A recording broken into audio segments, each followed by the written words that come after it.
안녕하세요. 오늘도 와주셔서 감사드리며, 그럼 오늘의 사연 바로 소개해 드리겠습니다. 정말 너무너무 힘든 시기였습니다. 오랫동안 기다리던 아이가 계류 유산이 되고, 저는 몸도 몸이지만 마음이 너무 힘들어서 그냥 몇 달째 남편한테 신경도 안 쓰고 누워만 있었어요. 몸은 진작에 회복이 되었지만 그게 참 마음의 회복이 더디더라고요. 이번이 첫 번째 유산이 아니라서 그런 모양이었습니다. 세 번째거든요. 처음 유산을 했을 때는 오히려 저는 담담했어요. 의외로 남편이 힘들어하고 속상해했죠. 제가 담담할 수 있었던 건 이미 어느 정도 각오하고 있었던 일이어서였습니다. 사통, 왜냐하면 주변에서 첫 아이는 유산도 잘 되고 원래 한 번에 아이가 착상하는 게 어렵다는 얘기를 듣곤 했었거든요. 그래서 저도 첫 아이는 한번 그래도 나한테 슬쩍 왔다가 가 주었구나.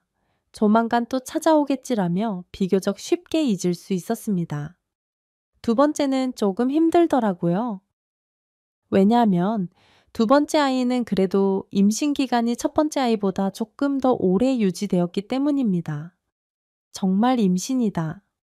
생각해서 양쪽 집 부모님한테까지도 얘기도 드렸었어요. 첫 번째 아이 때는 임신한 것도 유산한 것도 말씀을 안 드렸지만 두 번째는 말씀을 드렸는데 글쎄 말씀드리고 며칠 지나지 않아 또 유산이 돼버리고 말았습니다. 앞으로 계속 아이를 잘 가질 수 있을까? 걱정이 좀 되더라고요. 그런데 제 걱정을 듣기라도 한 듯 얼마 되지 않아 세 번째 아이가 생겼는데 세 번째 아이도 꽤 오랫동안 제 뱃속에 있었어요. 그래서 역시나 양쪽 집 부모님께 다 말씀을 드렸는데 그러고 나서 또 얼마 되지 않아 유산이 돼버린 거였어요. 제가 아이를 끝까지 품고 있지 못하나 저희 부부에겐 아이라는 존재가 과분한 건가. 정말 오만 생각이 다 들면서 그동안 쌓여왔던 스트레스가 한꺼번에 터진 듯 했습니다. 몸도 몸이지만 심정적으로 너무 힘들고 우울해서 이겨내기가 힘들더라고요. 첫 번째, 두 번째는 그래도 유산도 아이 낳는 거랑 똑같다며 미역국도 챙겨 먹고 신체 회복을 위해서 애를 썼는데 이번에는 그런 노력조차 하고 싶지가 않았습니다. 그래서 그냥 입을 뒤집어 쓰고 계속 누워있기만 한 거였죠. 처음에는 일어나서 밥이라도 좀 먹어야 되지 않겠냐. 그래도 좀 기운을 차려봐야지 않겠냐라고 하던 남편도 제가 대답도 없이 등 돌리고 누워만 있으니 지친 듯 했습니다. 어느 순간부터 더 이상 저한테 말을 걸지 않더라고요. 그런데 참 이상하죠. 말을 걸면 말을 거는 대로 짜증이 나더니 말을 안 거니까 또 안 거는 대로 서운한 겁니다. 저도 제 마음을 모르겠던 그때 저를 일으켜 세운 건 친구한테서 온 한 장의 사진이었어요. 제가 세 번째 유산을 하고 2달 반쯤 지났을 때였습니다. 그날도 그냥 남편이 출근했나 보다, 그런가 보다 하고 누워있는데 갑자기 친구한테 문자가 하나 오더라고요. 처음엔 귀찮아서 띵동 소리만 듣고도 무시했는데 계속 딩동딩동 문자가 울리는 겁니다. 대체 왜 이러나 싶어 힘든 몸을 일으켜 문자를 보는 순간 저는 충격에 휩싸여 아무 말도 할 수가 없었어요. 친구는 딱 한마디, 이거 네 남편 아니야 라는 글과 함께 여러 장의 사진을 저한테 보냈더라고요. 그 사진은 누가 봐도 제 남편이 분명한 남자가 찍혀 있었습니다. 문제는 그 사진이 찍힌 장소였죠.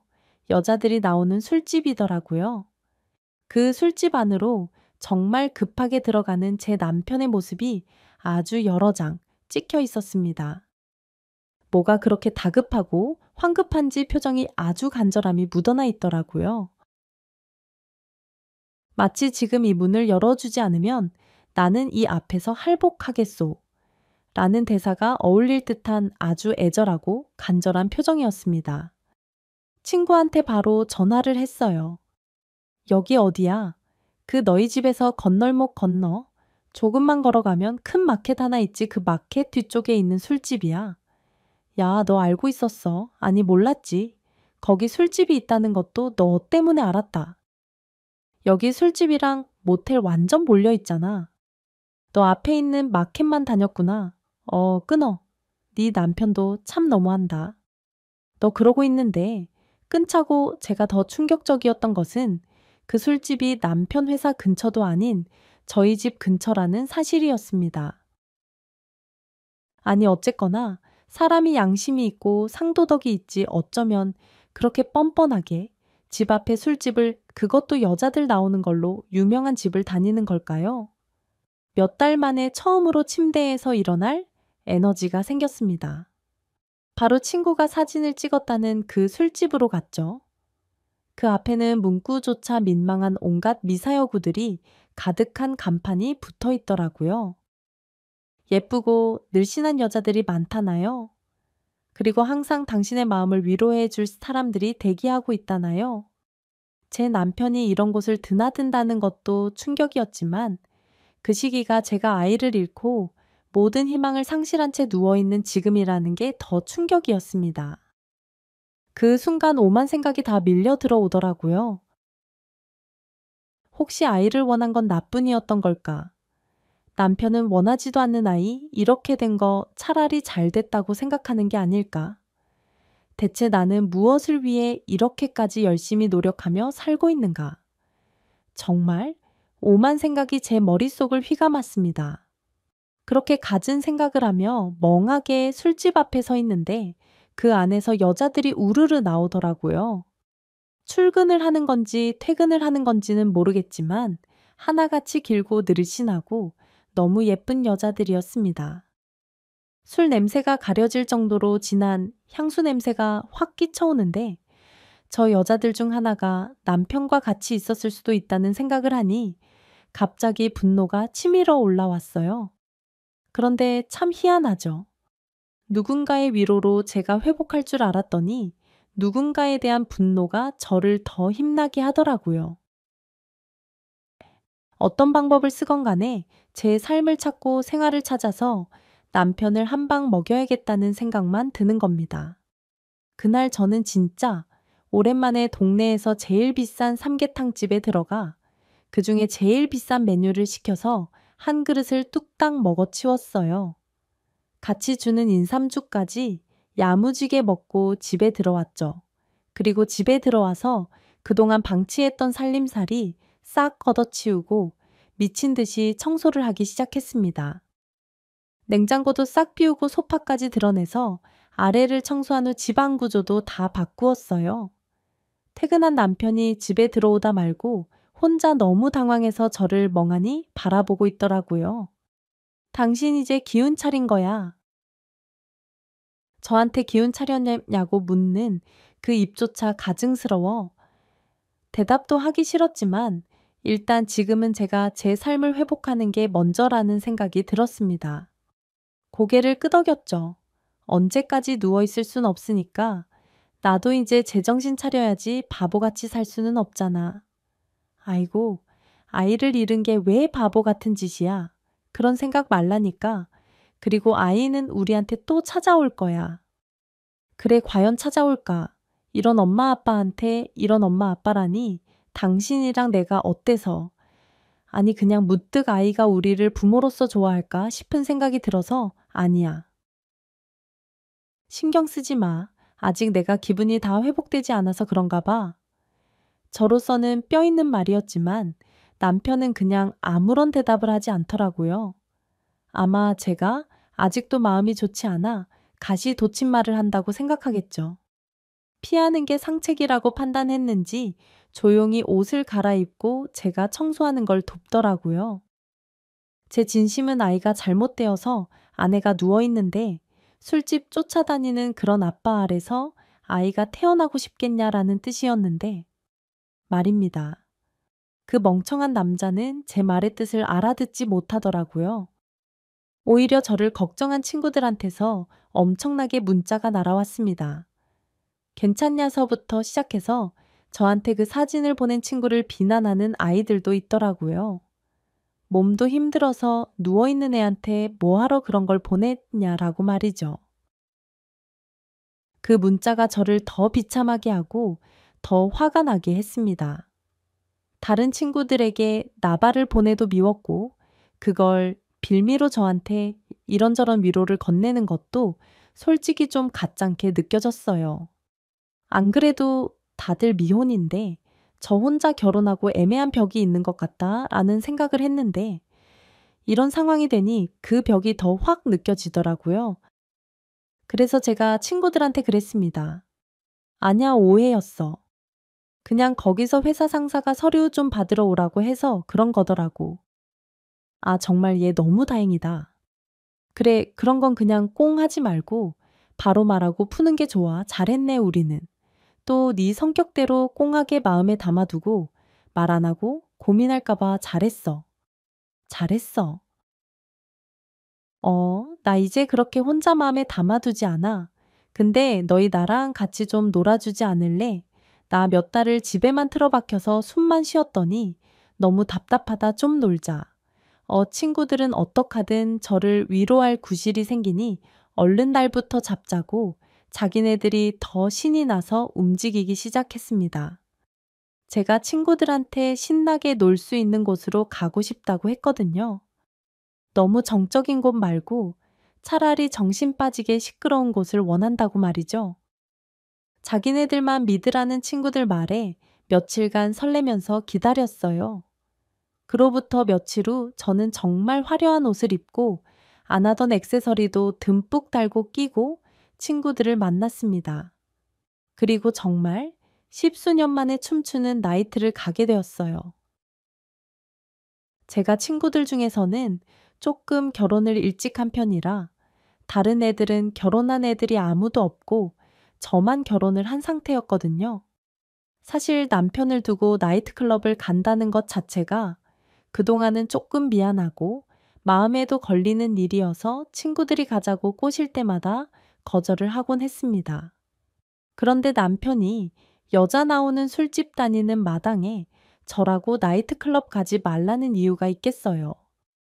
그래서 그날은 제가 먼저 나이트클럽 가서 신나게 한번 춤춰 보자고 친구들을 꼬셨습니다. 친구들은 제가 평소에 튕기다가 그렇게 먼저 얘기하니 자기네들끼리 이미 신이 났더라고요. 요즘엔 여기가 물이 좋다. 아니다. 거기보다 여기가 더 멋진 남자들이 많다.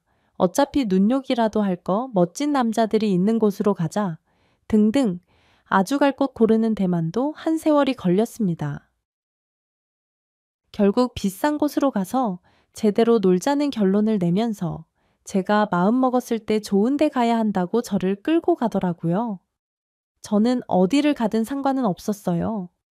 그저 제 마음속에는 여자 나오는 술집 다니는 남편한테 제대로 복수하고 싶다는 그런 생각밖에 없었습니다. 그렇게 몇 년 만에 간 나이트클럽은 완전히 별천지더라고요. 사실 남편은 모르겠지만 결혼 전 저는 완전히 나이트 매니아였어요. 워낙 사람 만나는 것도 좋아하고 이 사람 저 사람이랑 이런저런 얘기하는 것도 좋아하거든요. 낯가림도 없고 활발한 편입니다.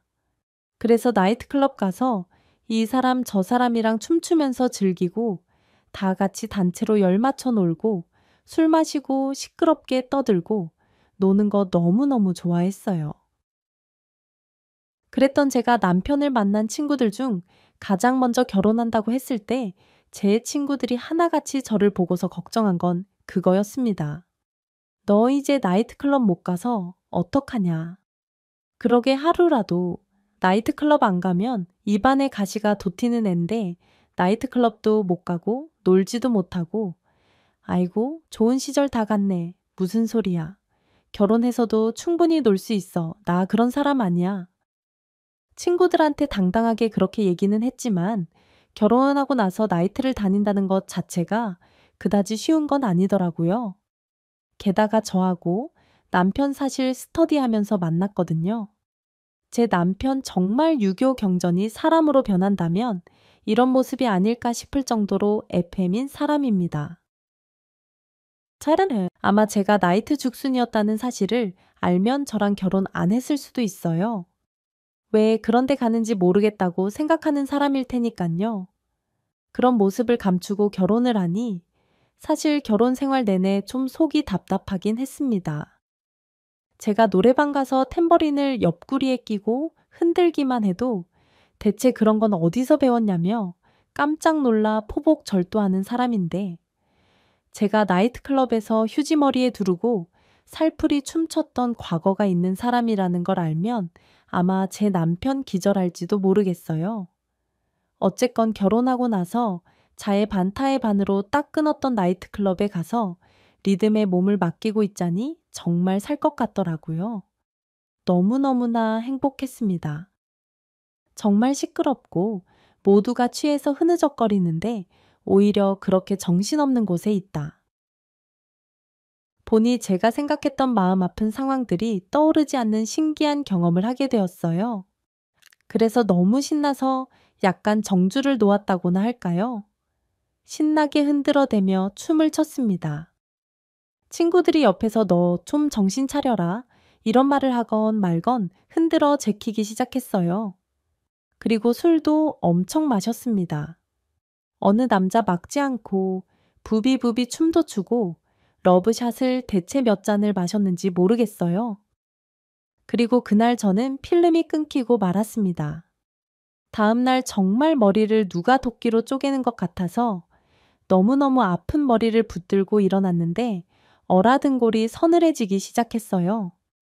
뭔가 저한테 익숙한 풍경이 아닌 거예요. 이게 뭐지? 하는 마음으로 주변을 찬찬히 둘러봤는데 아무리 둘러봐도 꼬집고 둘러봐도 눈을 감았다. 최대한 뜨며 다시 한번 둘러봐도 저희 집이 아니었습니다. 구질구질한 커튼은 반쯤 열려 있었고 바닥에는 제 옷이 잔뜩 흐트러진 채 놓여 있었어요. 그나마 겉옷은 제대로 벗어둔 건지 어쩐 건지 한쪽 테이블에 걸쳐져 있었지만 속옷은 분명 집어던진 게 분명했죠. 그 와중에 씻기까지 한 건지 화장은 깨끗하게 지워져 있었고 머리도 살짝 축축한 것이 분명 감기는 한 것 같았습니다. 그런데 결정적으로 아무것도 기억이 나지 않았어요. 머리를 쥐어뜯으며 어떡하든 생각을 해보려고 했습니다. 그런데 아무리 머리를 쥐어뜯어도 단 한 장면도 떠오르지 않더라고요. 몹시 취한 상태에서도 이렇게까지 생각하려고 하면 단편적으로나마 뭔가 생각이 나야 정상인데 정말 아무런 생각이 나지 않으니까 오히려 너무 불안했습니다. 제가 뭔가 실타래의 끝이라도 쥐고 있어야 모르는 척, 아는 척 어딘가 물어보기라도 할 텐데 이건 완전 배치 상태이니 그 누구에게도 물어볼 수가 없었죠. 친구들한테 은근히 그냥 잘 들어갔냐라는 문자를 보냈습니다. 그랬더니 친구들이 아무렇지도 않게 이렇게 대답을 하는 거예요. 어제 너 진짜 많이 취했어. 중간에 우리도 정신 차려보니까 너 없더라. 너 괜찮아? 그 순간 등골이 서늘해져 왔습니다. 저는 대체 어떻게 이 모텔까지 온 걸까요? 차근차근 다시 한번 주변을 둘러봤어요. 느낌상 혼자 온 건 절대로 아닌 것 같더라고요. 일단 뚜껑을 딴 생수가 하나는 제가 잔 침대 옆에 있었고 하나는 테이블 위에 놓여 있었거든요. 화장실에 가보니 칫솔 2개가 컵에 꽂혀 있었습니다. 확실했죠. 아, 나 긴밤에 누군가와 함께 여기 들어왔구나 하는 확신이 강하게 들어왔어요.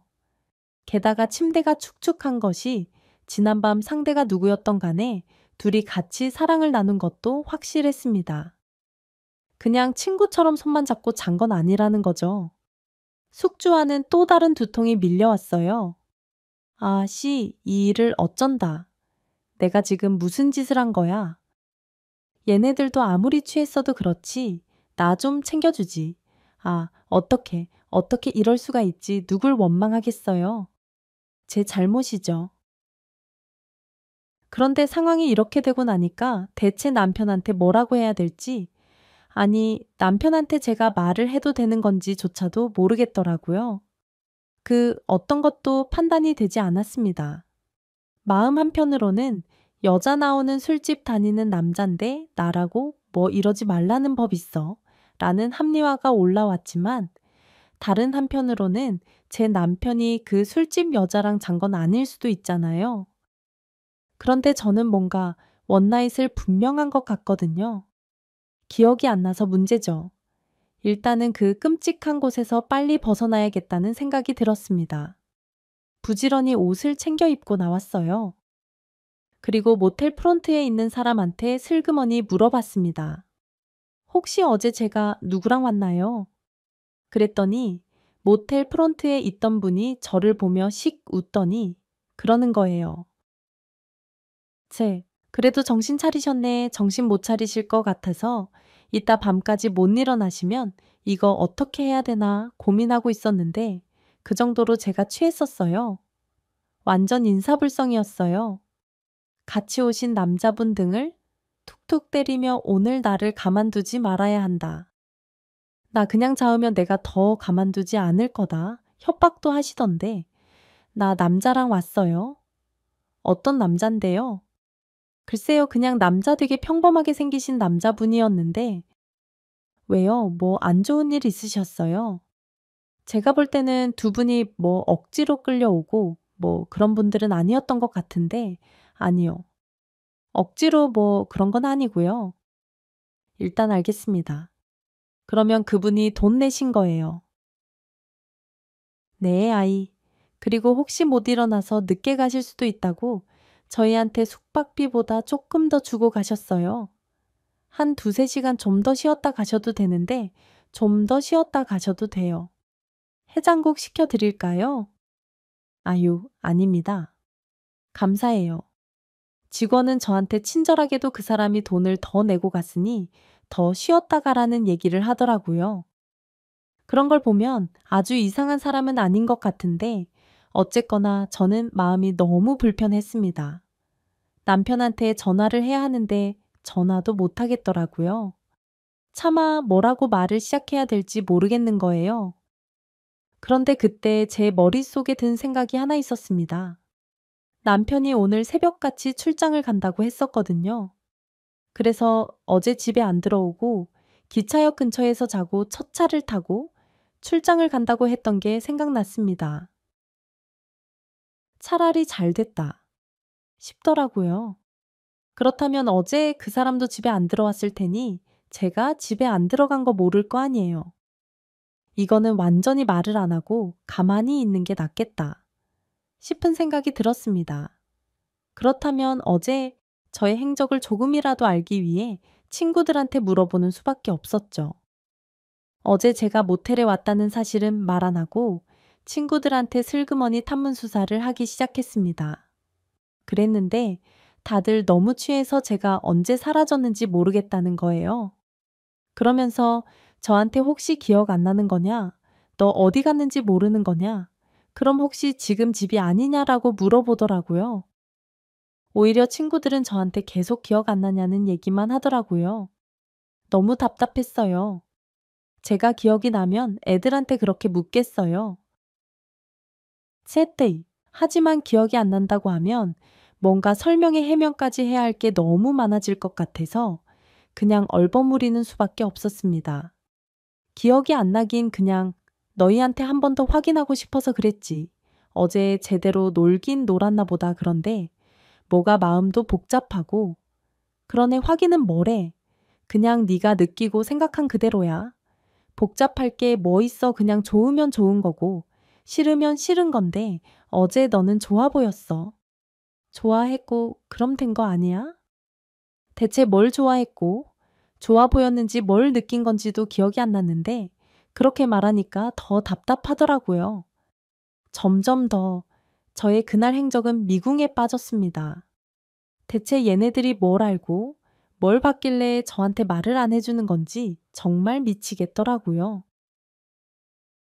그런데 그 불안함은 두 달 뒤 현실로 닥쳐왔습니다. 분명히 의사 선생님이 이번 달부터는 달거리를 할 거라고 했었거든요. 그런데 달거리를 하지 않는 거예요.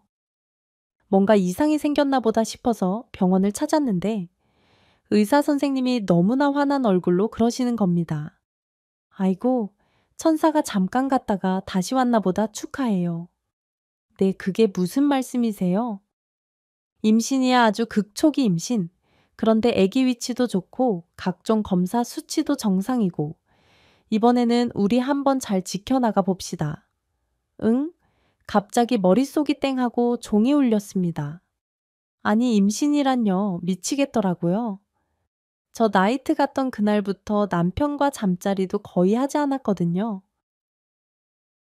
원래부터 남편과 잠자리를 그다지 즐기는 사람도 아니었는데 어쩐지 나이트에서 제가 다른 사람과 원나잇을 했다는 생각이 든 이후로는 뭔가 껄끄럽고 미안해서 애매해서 남편이 다가올 때마다 피하곤 했습니다. 남편도 우악스럽게 덤비거나 억지로 하는 그런 사람이 아니어서 제가 피하면 더 달려들거나 하지는 않았거든요. 그래서 잠자리라는 게 없다시피 했는데 덜컥 임신이라니 세상에 정신이 하나도 없었습니다. 보통 하늘을 봐야 별을 딴다고 하잖아요. 그런데 저는 하늘을 피해 다녔거든요. 대체 어떻게 별이 들어선 건지 알 수가 없더라고요. 그때부터 저의 고민은 시작되었습니다.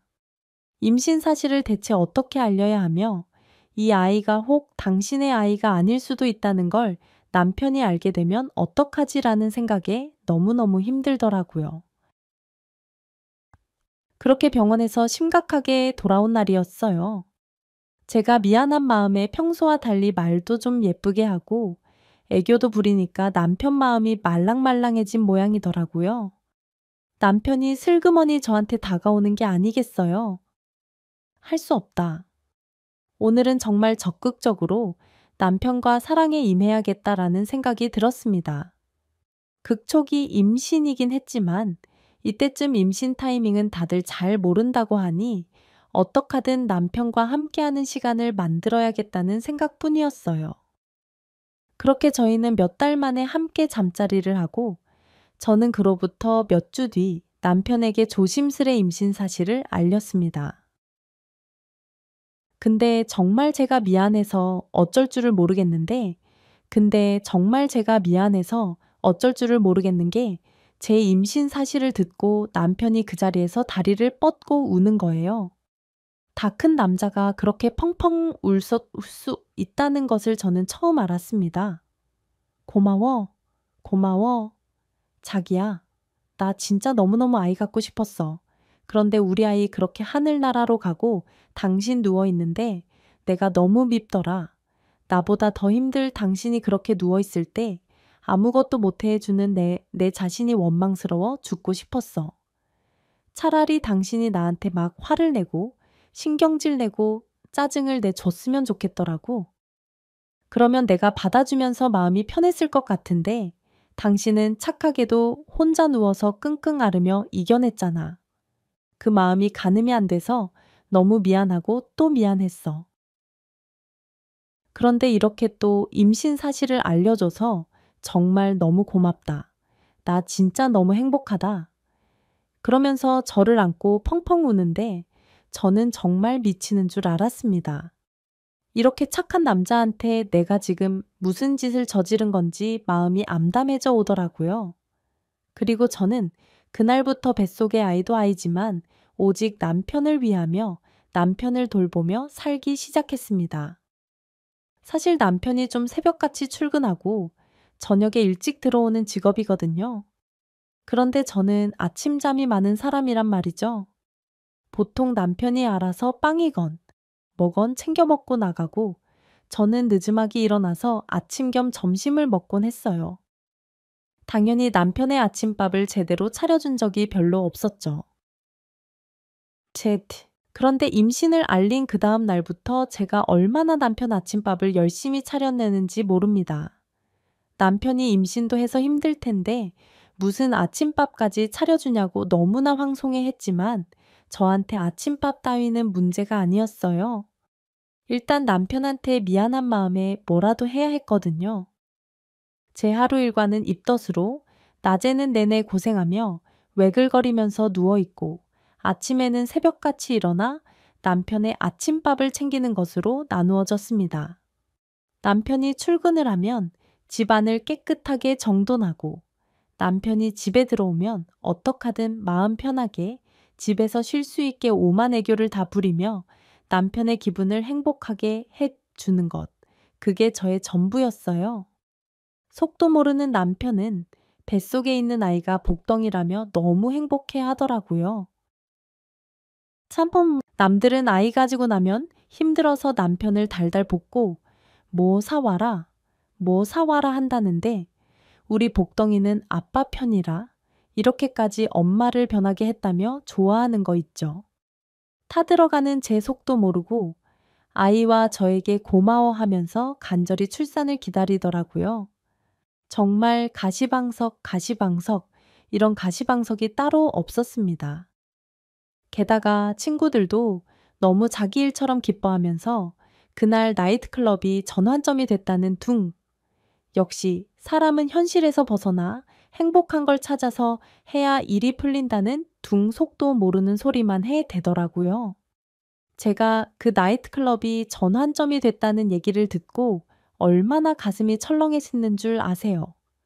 혹시 이것들이 나의 원나잇을 알고 일부러 저러는 건가 싶어서 정말 평생 보지 않았던 눈치를 살살 보기까지 했습니다. 그래서 다시 한번 친구들한테 혹시 너희 그날 무슨 일 있었는지 알고 있냐고 캐물었다니까요.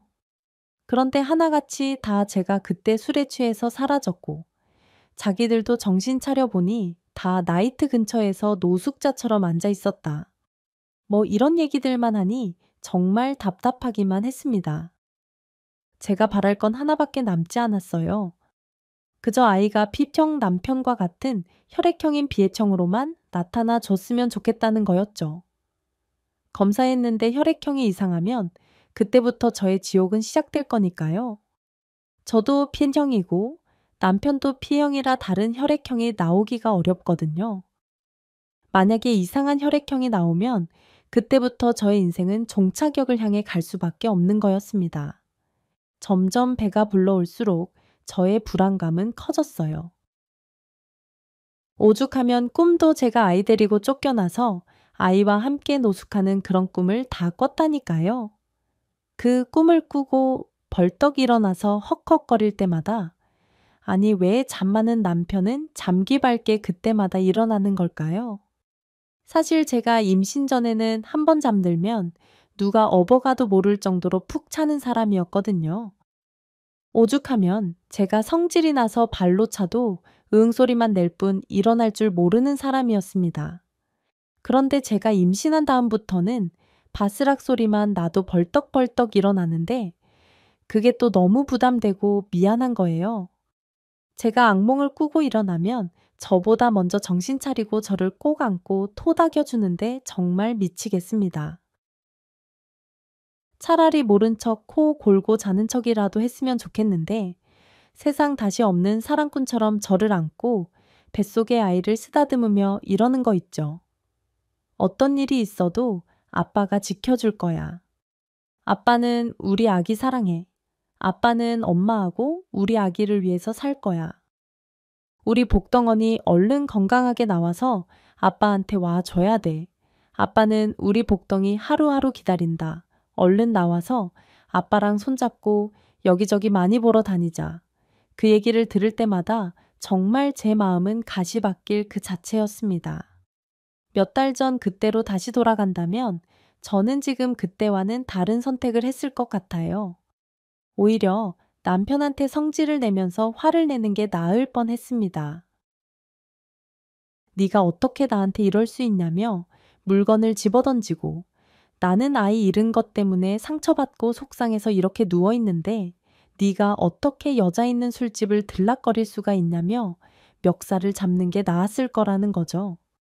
이렇게는 못 산다고 선언하고 차라리 남편에게 월급 100% 다 가져오라고 딜을 걸 것을 그랬습니다. 한 달에 용돈 딱 10만 원만 줄 테니까 일거수일투족 나한테 보고하고 살으라며 남편에 대한 주도권을 잡았다면 지금처럼 10달 내내 가시방석을 엉덩이에 깔고 앉아 전전긍긍 하는 일이 없었을 텐데 말이죠. 욱하는 마음에 나이트클럽 따위 가지 않았을 거고 이렇게 불안한 원나잇도 없었을 테죠. 그런데 어쩌겠어요. 이미 엎질러진 물인걸요. 그렇게 10달을 저는 불안감에 떨며 임신 기간을 견뎠습니다. 차라리 빨리 낳고 매를 맞는 게 낫다는 생각을 하고 있는데 뜬금없이 친구들에게 연락이 왔어요. 출산을 얼마 남기지 않은 시기였어요. 제 친구들이 글쎄 저한테 출산 파티를 해주겠다는 거 있죠. 요즘에는 브라이덜 파티처럼 아기가 태어나기 전에 파티하는 게 유행이라나요? 파티고 나발이고 마음이 지옥인데 아무것도 하고 싶지가 않더라고요. 그래서 거절을 했는데 친구 중에 하나가 저한테 살짝 신경질 내면서 그러는 겁니다. 야, 네 남편이 부탁해서 우리도 하는 거야. 깜짝 놀랐어요. 그게 무슨 소리냐고 그랬더니 그 친구가 그러더라고요. 챔버 아유, 네 남편 같은 사람이랑 결혼을 해야겠어 글쎄. 네 남편이 우리한테 연락해서 뭐라 그러는 줄 알아? 다른 친구들 다 싱글인데 너 혼자 결혼해서 애까지 낳으니 많이 외롭고 힘들 것 같다고. 우리한테 자기가 비용 줄 테니까 베이비 샤워 열어 달라고 하더라. 그리고 너 애 낳고도 따돌리지 말고 꼭 잘 놀아달라고. 애는 자기가 보면서 애 두고 나갈 수 있게 할 테니까. 너 꼭 챙겨달라고 하더라. 너 그런 남편 어딨냐? 진짜 네 남편 대단한 것 같아. 그래서 네가 좋아하는 호텔도 네 남편이 예약하고 우리한테 시간 내서 파티 좀 열어달라고 부탁했다니까. 파티하려면 우리도 준비할 거 필요하지 않겠냐고. 세상에 돈도 주더라. 야, 와, 정말 이런 남자 처음 봤어. 그리고 우리도 바쁘거든. 그냥 하자는 대로 좀 해. 네 남편이 이렇게까지 신경 써 주는데 그냥 행복하게 베이비 샤워하자. 그 소리를 듣는데 갑자기 눈물이 터져 나오는 겁니다. 대체 이 남자를 제가 어떻게 해야 될지 모르겠더라고요. 베이비 샤워까지 자기 손으로 준비해서 제 친구들한테 부탁하는 이 남자한테 미안하다. 나 그날 원나잇으로 애가 생겼다. 네 애가 아니다. 대체 이 얘기를 제가 어떻게 하겠어요? 마음이 불편해서 정말 미치겠더라고요. 그렇다고 남편의 마음을 무시하고 친구들의 닥달을 모른 척하면서 베이비 샤워를 안 할 수는 없었습니다. 제 마음만 불편하지 않았다면 그 베이비 샤워는 제가 지금까지 태어나서 본 그리고 참석한 그 어떤 파티보다도 아름답고 완벽했어요. 과선물 모두 제 취향에 딱 맞았고 저를 부러워하는 친구들 때문에 으쓱하는 마음까지 이 아이가 제 남편의 아이가 아닐 수도 있다는 그 일만의 불안감만 빼면 정말로 완벽하고 또 완벽한 시간이었죠. 베이비 샤워 마지막에 나타난 남편은 활용점정이었습니다. 저 사실 그 자리에 남편이 나타날 줄 몰랐거든요. 친구들이랑 짜고 마련한 이벤트였더라고요. 남편은 큰 꽃다발과 함께 세 가족의 커플 목걸이를 들고 나타났어요. 자기는 이미 목걸이를 차고 있고 저한테 목걸이를 걸어 주었습니다. 그리고 아주 작은 크기의 아기 목걸이를 보여주면서 떨리는 목소리로 그러는 거예요.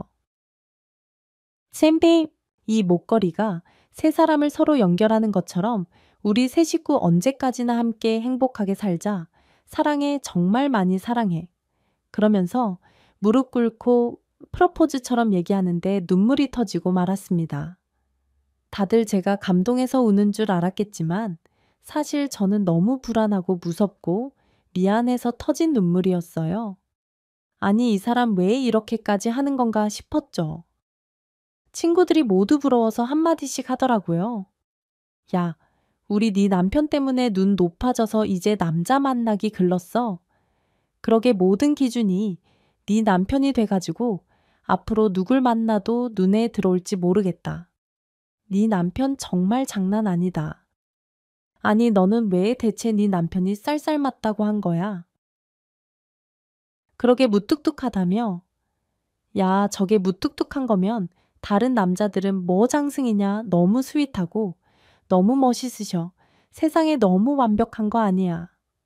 나는 가족 목걸이가 이렇게까지 로맨틱한 건 줄 몰랐어. 내 앞으로의 꿈은 가족 목걸이를 해주는 남자다. 결심했어. 친구들의 그 얘기 하나하나가 제 가슴에는 다 아픈 비난으로 와서 박혔습니다. 저런 남자가 있는데 너는 뭐 하는 짓이냐라고 들렸거든요. 정말 가시방석도 그런 가시방석이 없더라고요. 그렇게 베이비 샤워까지 하고 집으로 돌아오는 길 남편이 저에게 진심 어린 목소리로 이렇게 얘기하는 겁니다. 나 당신한테 너무 고마워. 나한테 이렇게 완벽한 행복을 줘서 당신은 내가 만난 생애 최고의 선물이야. 그 소리를 듣는데 다시 눈물이 터져 나왔어요. 남편은 제가 감동해서 우는 줄 알았지만 아니었습니다. 너무 미안하고 죄스러워서 터져나온 눈물이었어요. 할 수만 있다면 무릎 꿇고 앉아서 잘못했다고 빌고 싶을 지경이었어요. 하지만 그럴 순 없었죠. 어쨌거나 남편 얼굴이 너무 행복하고 해맑아 보였거든요. 제 마음이 불안해서였을까요? 제 진통은 예상 시기보다 조금 이르게 찾아왔습니다. 진통을 하면서도 저는 내내 불안한 마음에 마음껏 소리도 지르지 못했어요. 어떡하든 두 눈 똑바로 뜨고 제정신으로 애를 낳아야 한다는 생각밖에 없었습니다. 그리고 머릿속으로는 아이의 혈액형이 대체 언제 밝혀질지 그것만 신경이 쓰였죠.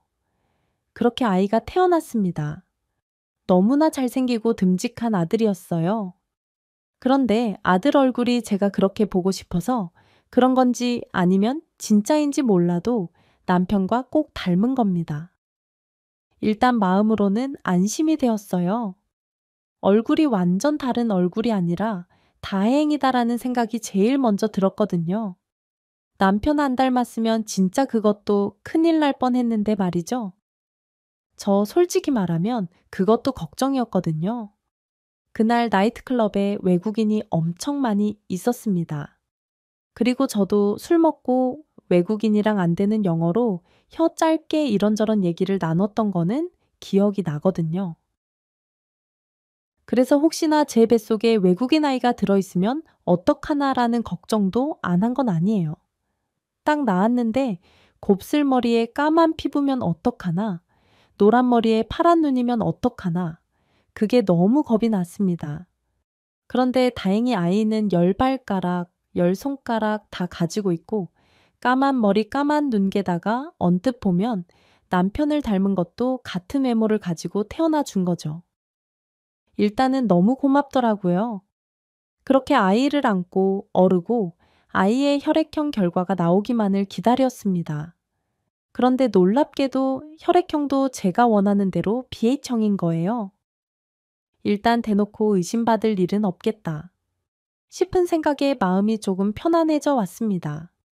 그제야 아이의 얼굴도 제 눈에 들어오고 아이가 베네치 타는 것도 눈에 들어오더라고요. 남편은 이미 아이가 태어나자마자 아이와 사랑에 빠져 아들 바보, 아들 바보, 그런 아들 바보가 없게 절절매기 시작했어요.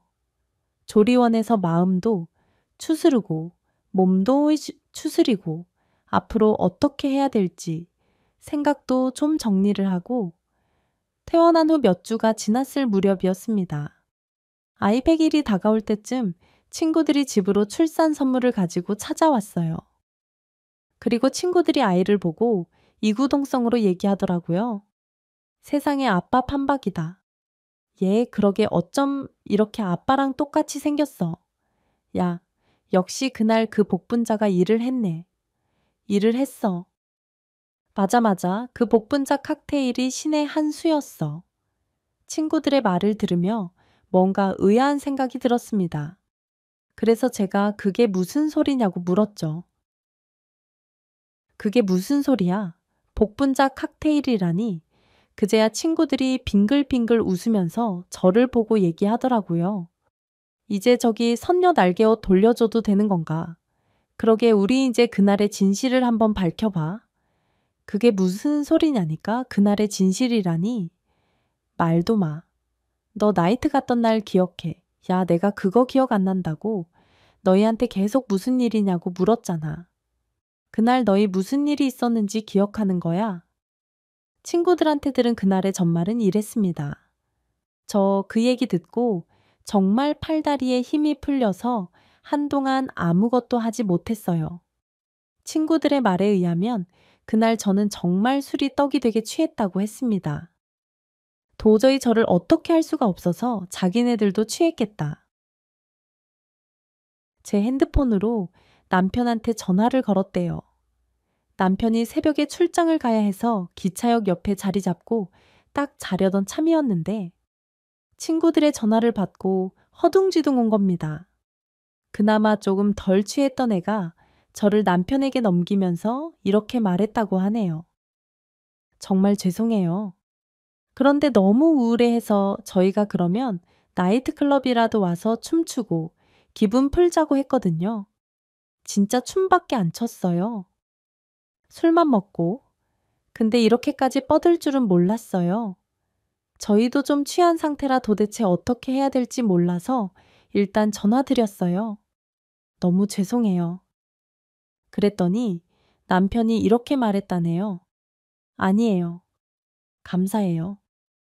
안 그래도 요즘에 너무 우울해해서 제가 어떻게 해줘야 될지 몰라 힘들어하고 있었는데 이렇게 해서라도 기분 풀었으니 다행이죠. 즉, 그런데 사실 이 사람이 요즘 저한테 좀 서운하고 화가 나 있는 상태라서요.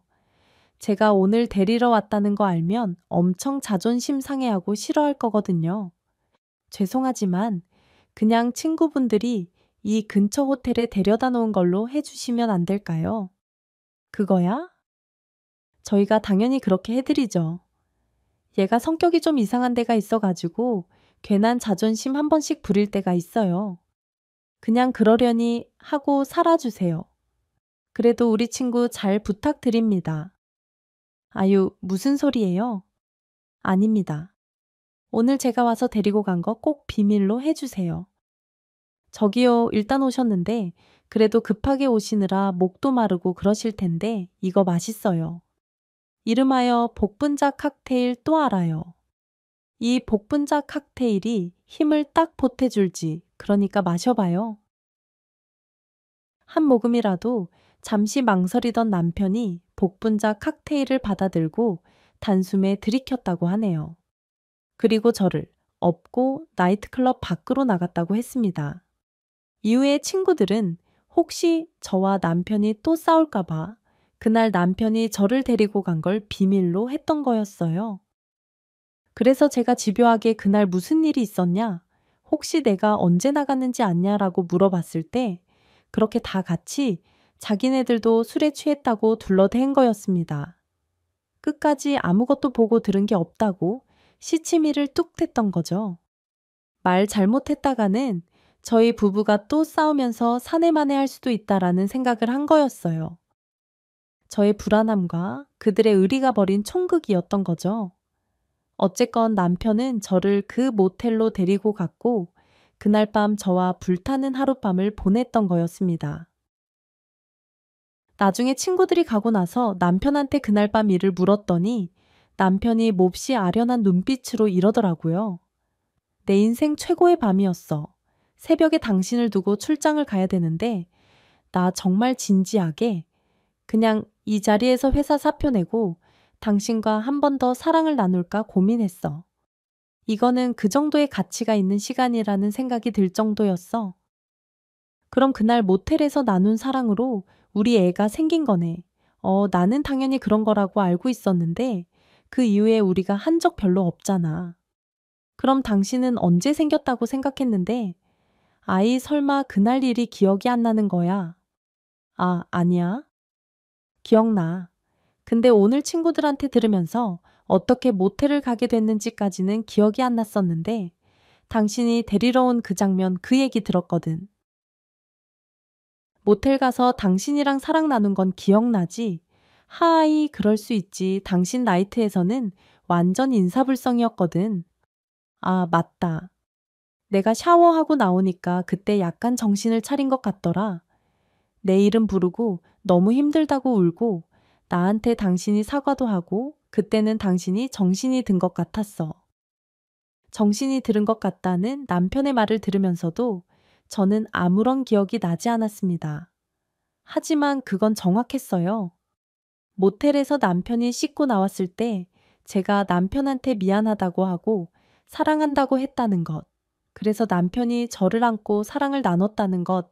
기억은 안 나지만 정말 다행인 짓을 제가 한 거였던 거죠.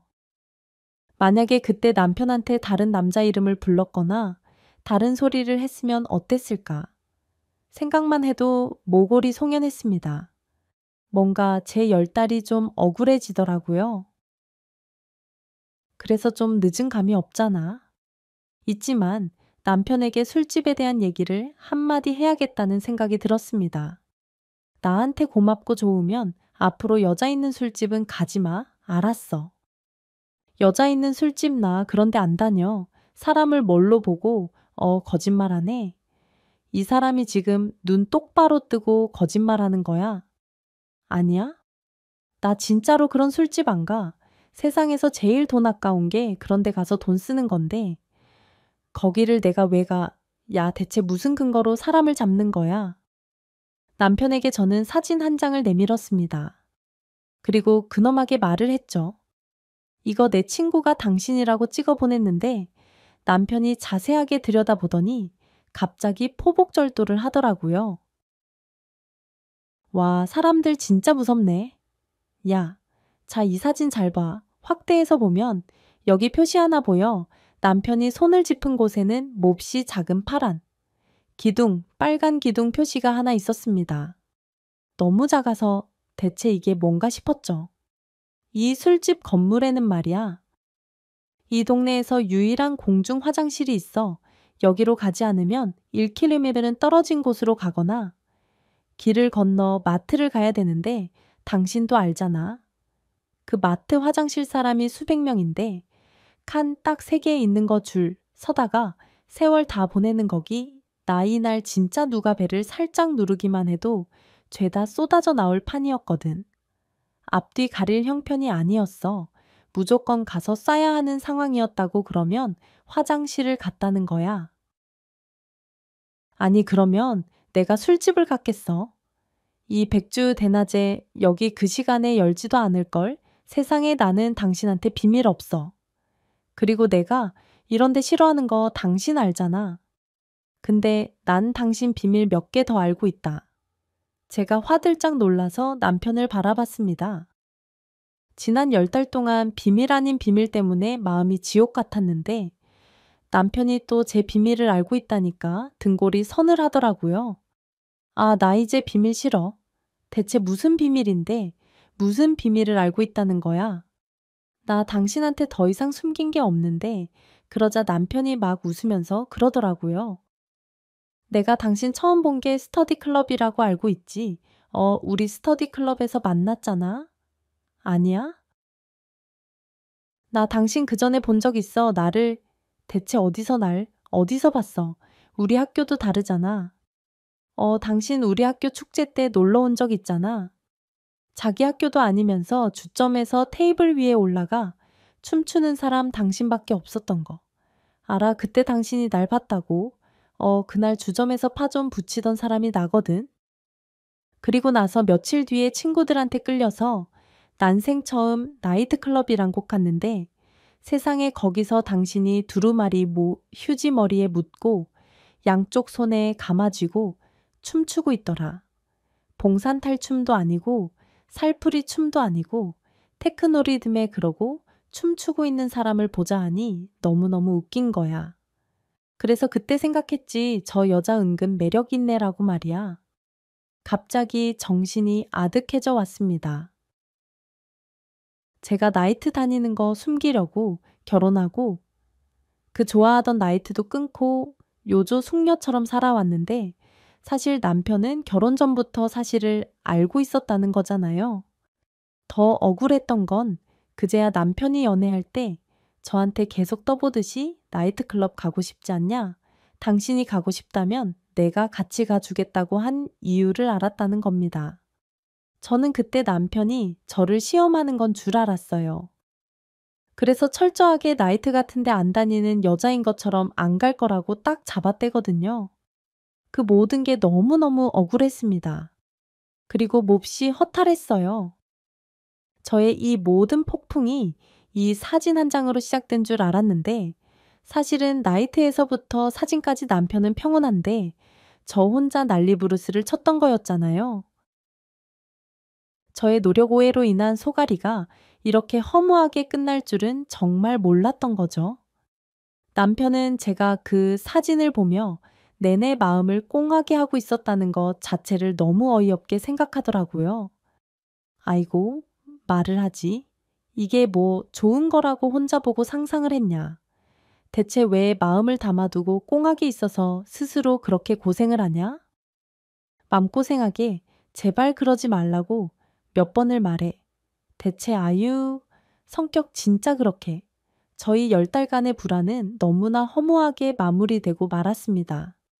일단 남편이 술집을 다닌다는 것이 절 힘들게 했고 혈액형이고 뭐고 제 남편과 똑같이 생긴 아들이 그날 밤 저의 상대가 다른 사람이 아닌 남편이라는 걸 너무나 확실히 증명해 주고 있기는 했지만 어쨌거나 좀 불안했거든요. 남편은 저한테 이렇게 예쁜 아들 낳아줘서 고맙다고 엄청 행복해하고 기뻐하더라고요. 저의 유산 소식을 알고 저 몰래 알아놓으셨던 시부모님과 친정 부모님도 아주 요즘엔 제 아들 때문에 하루하루 살맛이 나신다며 행복해하고 계십니다. 저는 그날 이후로 나이트클럽 간판만 봐도 빙 돌아서 걸어가요. 제 평생 다시는 저 안으로 들어갈 일은 없다는 생각과 함께요. 다만 나이트클럽 근처에 있는 숙박업소는 남편과 한 번씩 슬그머니 들려볼까 싶습니다. 불탔던 그날 밤의 저희를 떠올리며 말이죠.